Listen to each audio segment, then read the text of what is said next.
All right, let's dive in. This time, we're tackling The Exorcist, and wow, you guys sent in a ton of fascinating stuff. A real horror classic, that one. Definitely. And it's one of those films that, even just thinking about it can give you chills. So we're going deep beyond just the surface scares, right? Right. We're looking at the themes, the ideas that make this film so impactful, the stuff about faith and science and good versus evil. Yeah, that's what makes it stick with you, I think. Exactly.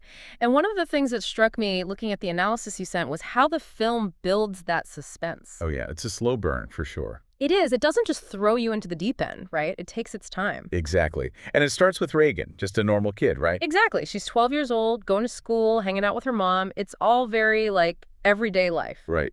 And I think that normalcy is crucial, actually. Oh, Well, because it creates this incredible contrast.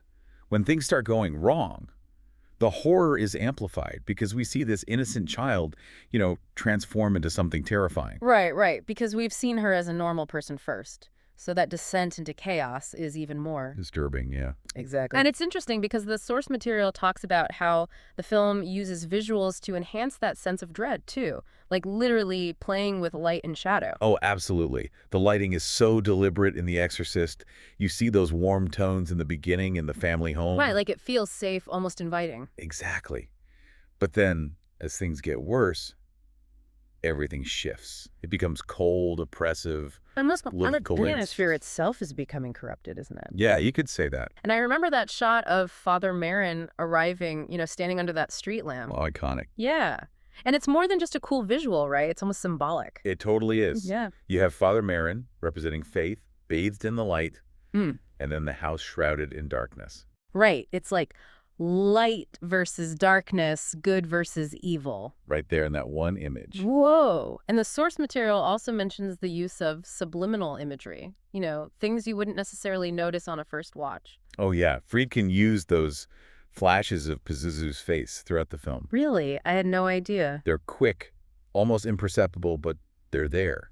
And they create this sense of unease, on a subconscious level, like something is just off. Wow, that's fascinating. I mean, it's those little details that really add to the whole experience. For sure. And we can't talk about The Exorcist without mentioning the sound. I mean, Tubular Bells is practically synonymous with this film. Right. Just hearing those opening notes, instant chills. Totally. And it's interesting because the source material talks about how the film uses sound, or the lack of sound, to really manipulate the viewer's emotions. Oh, yeah. Silence is a huge part of it. It creates this tension, this anticipation, and Bam! Something happens, and it's even more effective because of that silence. exactly. Whether it's a sudden noise or Pazuzu's voice, Yeah. or even just the creaking of the house. You're on edge the whole time. Like, every little sound could be something sinister. And that's deliberate, of course. It's brilliant filmmaking.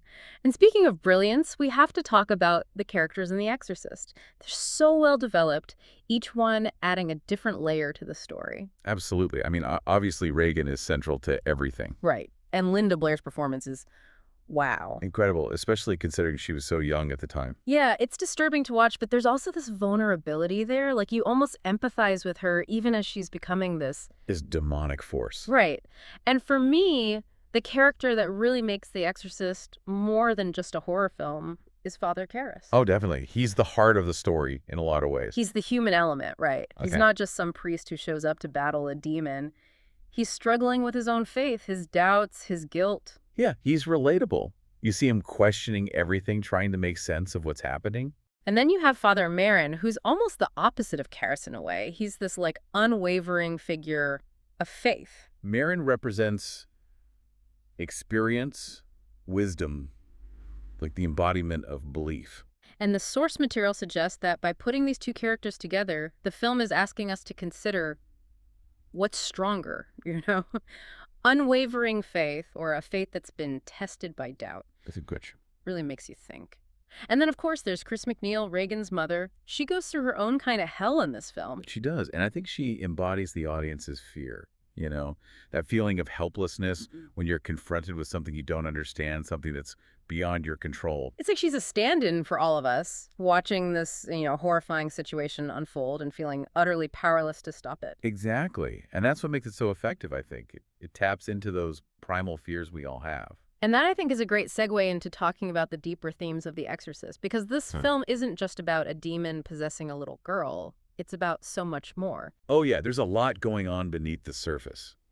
And it all goes back to those fundamental questions about faith, reason, good versus evil.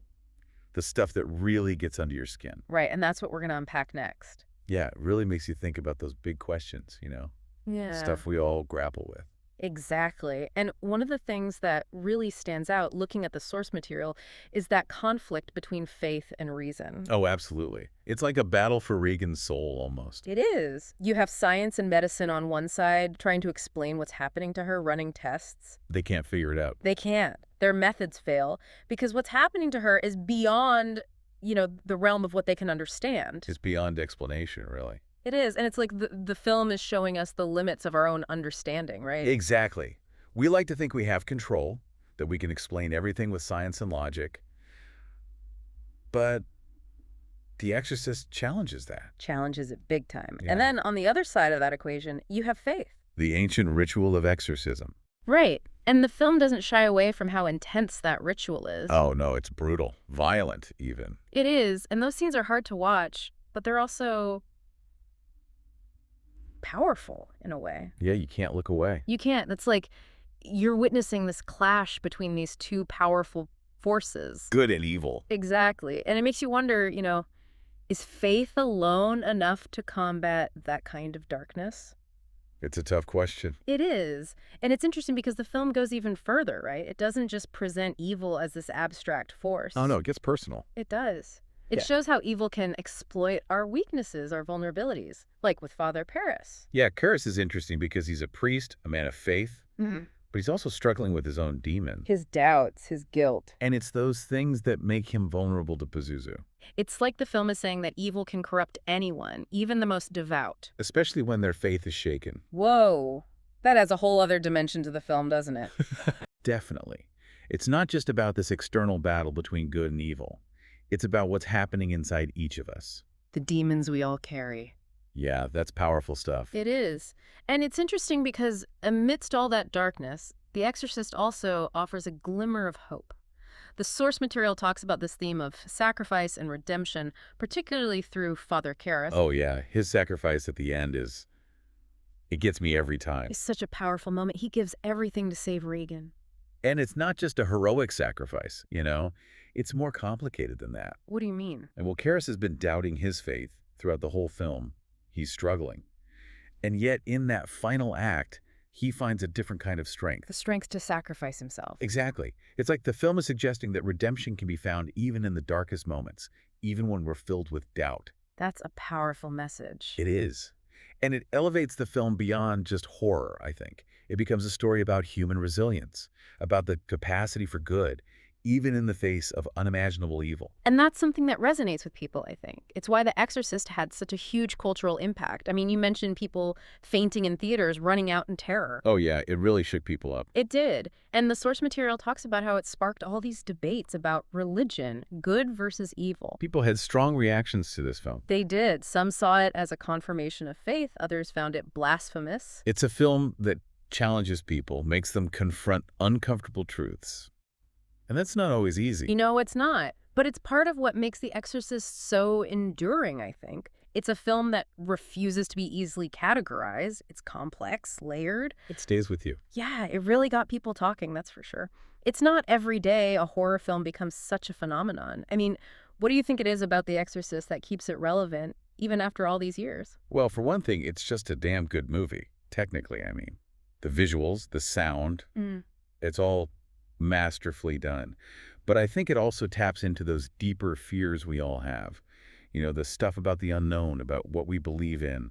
The things that make us question, what's really out there. Exactly. Yeah. And The Exorcist doesn't shy away from those questions. It throws you right into the middle of that struggle between faith and reason, good and evil. Yeah. And it doesn't give you easy answers. It makes you think. And speaking of making you think, the source material mentions how The Exorcist influenced other filmmakers. Like, how did it change the landscape of horror? Well, before The Exorcist, horror was often about cheap thrills, gore, jump scares. But this film showed that horror could be smart, psychological. Like, it got under your skin in a different way. Exactly. It wasn't just about scaring you. It was about making you confront those dark, uncomfortable truths about humanity. Whoa, that's deep. It is, and I think Yeah. that's why The Exorcist is still so powerful today. It's a film that stays with you. This has been an amazing deep dive. I mean, we've covered so much, from the technical aspects of the filmmaking to the psychological themes. It's clear why The Exorcist is considered a masterpiece. It's a film that keeps on giving. Yeah. Every time you watch it, you notice something new, some detail you missed before. And for you listening who sent in all this amazing source material, we hope this deep dive is giving you even more to think about. Go back, rewatch The Exorcist. Maybe you'll see in a whole new light. Or, well, darkness. And as you're watching, ask yourself, does this film ultimately reaffirm your faith? Or does it expose how fragile belief can be in the face of true evil? That's a question worth pondering. That is a great question. And on that note, we'll wrap things up. Until next time, keep exploring, keep questioning, and maybe keep the lights on for a little while.